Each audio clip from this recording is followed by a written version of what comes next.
What is your reaction to what you're seeing in Minneapolis tonight? Well, this is just a couple of miles from where I live, so this is so shattering to me. This is a city that I love. And I understand, I've had so many conversations with people in the community. I understand their grief and their anger and their frustration. And I also, as I look at these images, I'm reminded that this is the home and these are the businesses of so many Minnesotans. You know, this part of Minneapolis is growing, it's vibrant, it's incredibly diverse. There are hundreds of small businesses, many of them owned by people of color. In fact, earlier today, I was over in the community and I saw literally hundreds of people on the sidewalk sweeping up the shattered glass. So I urge peace tonight to the people who are there, and I am just praying for the city. And I am also hearing the anger and the frustration of people who are wanting and expecting and deserve justice in this shattered moment.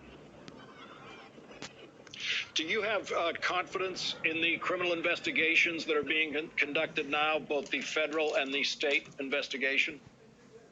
Well, I think it is extremely important that these officers are charged. I think that what people in my community are looking for is accountability, and that means that they can see that there are consequences for the actions that these officers take, or in some cases didn't take.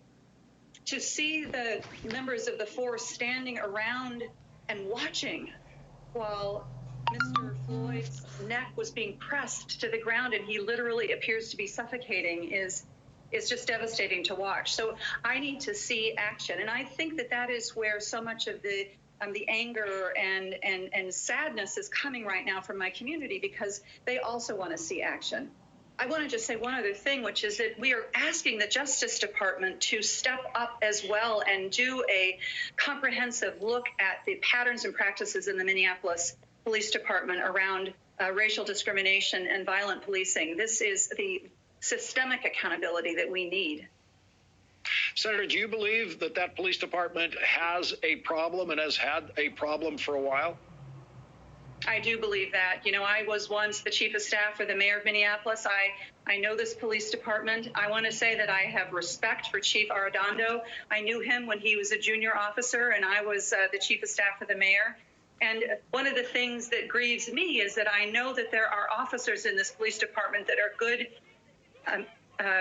professional, compassionate individuals that work hard to make sure that there are bike helmets for kids in the summer times that show up at national night out events. And so nonetheless, this department